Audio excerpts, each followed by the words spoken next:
Salut, c'est Ina, je suis sur le Vrai Mag avec Maman Hits.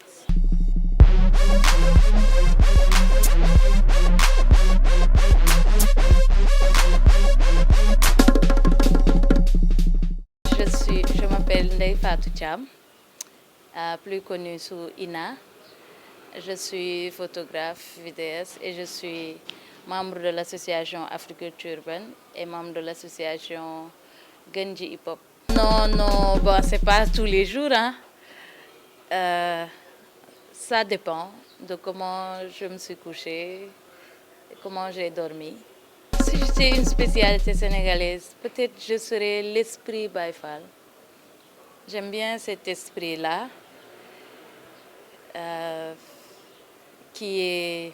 pour qui le partage est très important,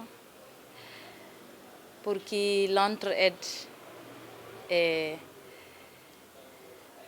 important aussi.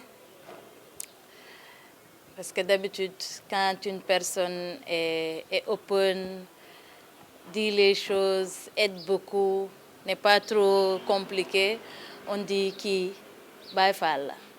Africulture urbaine, je suis membre et je fais la couverture de toutes nos activités. Ensuite, j'ai 2 projets dans l'association qui sont le centre de documentation en hip-hop et cultures urbaines qui s'appelle Urban Doc et le festival Urban Woman Week. Urban Doc, c'est une bibliothèque comme toutes les autres, mais l'objectif principal, c'est d'archiver tout ce qu'on fait dans le hip-hop parce que on n'avait pas l'habitude d'archiver. On fait tellement de choses. Ce n'est pas que la structure Africulture Urbaine, hein, c'est tout ce qui se passe dans le milieu. Donc l'idée, c'est de créer, d'aller à la recherche d'archives. Ensuite, parce qu'on reçoit beaucoup d'étudiants, beaucoup de jeunes qui font des recherches dans ce qui se fait au Sénégal et ils n'ont pas de bouquins ou ils n'ont même pas de lien ou d'aide pour aller faire leurs recherches. Donc l'idée du centre de doc, c'est ça. C'est aussi inciter les gens à la lecture, à l'écriture, parce que les acteurs culturels n'écrivent pas beaucoup. Il y a eu des écrits qui ont été faits par des académiciens, beaucoup de sujets de mémoire. Dernièrement, il y a eu Walabok de Fatou Kandé Senghor et Parlez-vous hip-hop du professeur Dramé. Mais sinon, les acteurs culturels n'écrivent pas. Donc l'idée, c'est d'inciter les gens à écrire, à la création d'archives pour les générations à venir. J'ai fait 5 ou 6 ans en n'étant que dans le hip-hop. Je ne travaillais pas sur des sujets autres que ce qui se passe dans les cultures urbaines. Et quand j'ai commencé à travailler sur des sujets assez différents qui n'ont rien à voir avec l'association, j'ai apporté avec moi cet esprit hip-hop, cet esprit de dire les choses telles qu'elles sont, de ne pas trop masquer les choses comme les hip-hopeurs ont tendance à le faire. Et je pense que c'est ça qui me différencie en tant que photographe. C'est ça qui fait la différence, qu'on puisse reconnaître ma touche. Parce que mes sujets sur lesquels je travaille sont souvent taxés d'être bruts ou un peu choquants. Et ça honnêtement, il y a une bonne partie de moi dans ça, mais c'est vraiment une technique que j'ai pris chez les hip-hopeurs. Un album photo, mais oui, bien sûr. En fait, j'y travaille depuis 1 an parce que j'ai beaucoup d'images depuis 2013. De hip-hop, donc j'y travaille. J'ai fait des albums dans le cadre du centre de doc. qui étaient soit sur Festa 2H, soit sur Festigraph ou Kaifetch, des albums photos, parce que c'est mon travail de créer de l'archive dans le centre de doc. Mais cette fois, je suis en train de travailler sur un album photo qui sera une exposition avec un catalogue, l'album. Les images sont déjà prêtes, on cherche l'argent. Je n'appellerai pas ça révolte, vraiment, mais c'est un... c'est quelque chose que je dis tout le temps, à chaque fois que j'en ai l'opportunité. C'est d'inciter les gens, les acteurs culturels surtout, à archiver ce qui se passe en fait quand tu sors du Sénégal ou de l'Afrique même, et que tu expliques tout ce qui se passe ici. Les gens sont du genre, mais il y a tellement de choses, vous bougez tout le temps. Et il y a tellement de choses qu'on fait, mais le digital a fait qu'on fait trop confiance au digital. On n'a pas de choses palpables. La matière là, et il faut, et les générations arrivent. Nous-mêmes, genre, moi en tant que photographe, il y a une autre génération, j'ai des élèves qui, dans 2 ou 3 ans, vont être au même niveau que moi. Donc les choses vont tellement vite que si on n'archive pas, on risque de perdre beaucoup de choses. Et donc, moi, mon travail dans l'association, c'est ça, dans le projet Urban Doc, mais je ne peux pas faire tout toute seule. Et c'est même pas normal. Je ne peux pas archiver des choses pour les autres. Moi, mon travail, c'est de collecter ça et d'avoir à un endroit sûr. Parce que le centre de doc, l'idée, c'est d'en faire un endroit spécialisé dans ça, où des DJ peuvent venir, où des beatmakers chercher des choses à sampler, des musiques de toute l'Afrique, ou des cassettes. Tout ça, j'achète au fur et à mesure. Mais l'idée, c'est de collecter les choses parce qu'on minimise cette partie de l'écriture, de l'archivage, mais il est impératif qu'on fasse ça. Genre, je demande aux gars d'écrire Katie Fou Malade, Maxi Crazy. Ils écrivent depuis, et ils disent qu'ils sont en train d'écrire des bouquins, mais on n'a pas encore vu. S'il vous plaît, les gars, sortez-les. Un cri de cœur, c'est ça. Oui. Je fais rien d'autre qui me paye à part la photographie. C'est les offres de services. Je fais beaucoup d'offres de services, à part tout ce que je fais artistiquement ou dans l'association. Je donne des cours de photo dans certains projets d'Africulture urbaine ou de Guédiawaye hip-hop où je suis payée. Et il m'arrive de vendre des œuvres avec les résidences artistiques.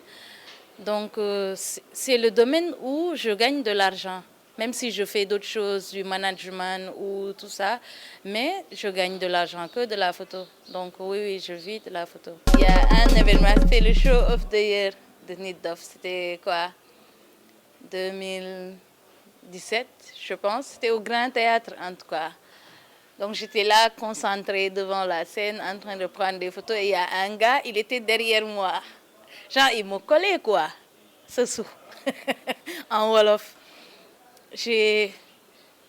Comme il y avait beaucoup de photographes, je me dis que j'ai senti qu'il y avait quelqu'un qui était trop proche. Mais je me disais qu'il prend sa photo aussi. Et ça a duré. Je dis, mais... Puis je me suis retournée et il était là, il ne prenait pas de photos en réalité. Et tous les photographes avaient vu. Il y a même un gars qui a pris ça en image. Et donc, j'ai rien dit. Je l'ai regardé du genre, qu'est-ce qui se passe? Et tout le grand théâtre, genre, yo, tu vois pas les gens? Qu'est-ce que tu fous? Et puis, j'ai pris mon sac et j'ai mis de dos pour éviter qu'il me colle encore. Donc, Ça, vraiment, je ne m'y attendais pas. Et tous les autres qui étaient devant, ils ont vu, on a tellement rigolé de ça à l'extérieur. Et c'est des choses qui arrivent en tant que femme photographe. Sinon, il y a une autre anecdote. En fait, je faisais une couverture pour Sid Academy. Il y avait les LLP et on était à Kaolack. C'était un 15 août. Il a tellement plu que j'ai eu peur. On quittait Kaolack pour venir sur Thiès. Je devais passer la nuit à Thiès. Et à un moment donné, la voiture, on a failli avoir un accident, quoi.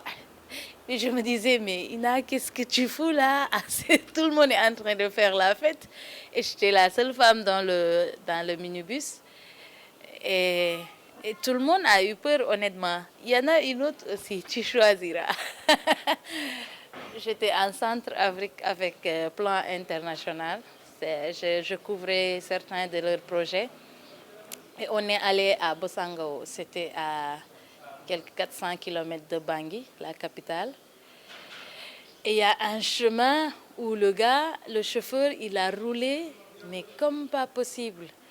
Et je lui disais, mais doucement, quoi. On a failli faire un tonneau. Et il me fait, non, non, non, ici, il n'y a personne qui ralentit parce que j'ai eu une mauvaise expérience ici. J'ai reçu une balle ici, il y a 5 ou 6 ans, et il m'a montré. Je dis, ok. Je me dis, et c'était la même question qui revenait. Qu'est-ce que tu fous là? Genre, bien loin, avec des risques comme ça. Donc, c'est des moments qui arrivent souvent, mais après, quand on en sort, on est fiers. On se dit, c'était un challenge et c'est des expériences. Je suis féministe. Parce qu'en fait, il y a tellement de définitions. Nous, en tout cas, moi, dans mon environnement, dès que tu dis féministe, c'est tout de suite contre les hommes. C'est tout de suite problématique. C'est tout de suite, elle parle trop. Tu vois, c'est toujours, il n'y a que des choses négatives que j'ai dit là, contre les hommes, trop problématiques, ça parle trop. Moi, mon féminisme, c'est, pour moi en tout cas, le féminisme, c'est de vouloir défendre ses droits en tant que femme et genre supporter les autres femmes. Moi, le féminisme, je suis dedans depuis que je suis à Agriculture urbaine. Donc, c'est là où je me suis rendu compte que pourtant, j'étais féministe avant, mais je ne savais pas. Et c'est ce qu'on fait à Genji Hip Hop, où c'est l'association, ça regroupe les femmes qui sont dans le hip hop et les cultures urbaines. Parce qu'on s'est rendu compte que qu'on a besoin de parler, d'être entre nous déjà, de s'entraider en tant que femmes et de parler de questions que les hommes ne peuvent pas développer. Ce n'est pas parce qu'ils ne veulent pas, parce qu'ils ne peuvent pas. Ce serait plus facile et plus adéquat pour nous de régler ou de parler de ces questions-là. Donc oui, je suis féministe. Next step, genre ce que je prévois de faire prochainement, c'est l'album là dont je parlais tout à l'heure sur le hip-hop, l'expo que j'appelle Light is Up. C'est des images de scène, mais qui reflètent surtout les artistes, mais aussi le public, tout ce qu'il y a comme engouement dans ce milieu dans lequel on est, d'une façon assez artistique. Et puis l'autre projet, s'appelle Issue de secours. C'est un sujet sur les violences sexuelles. C'est des autoportraits qui racontent l'histoire C'est une série de 10 images qui racontent l'histoire d'une femme qui a vécu un abus sexuel en étant jeune. Et les 10 images racontent sa résilience. Comment elle a vécu sa résilience, les étapes, tout ça. Et puis les autres sujets sont à travailler. Je compte travailler sur 2 autres sujets, des séries photos aussi, sur la société sénégalaise, qui pour moi est assez hypocrite. On a souvent tendance à donner beaucoup de buzz à une personne lambda pour une chose bête ou assez simple. Et c'est cette même société qui divulgue des secrets de la même personne et que cette star fait une chute libre après. Donc la série parle de cette contradiction de la société. Et le dernier sujet, c'est sur les esprits rabougués. On a Kumba Castel, on a Mam Kumba Bang, on a Agen et Djambogne. Donc j'ai remarqué que c'est souvent des femmes. Et je compte travailler, faire le tour de ces îles et puis travailler sur ces noms. Et le sujet va s'appeler Waw Kumba. Ça revient Waw Kumba. Par exemple, quand un homme fait du bon boulot, pour l'encourager, on dit Waw Gour. Et si c'est une femme, on dit Waw Kumba. Et ça revient sur la femme. Le féminisme revient. Donc voilà.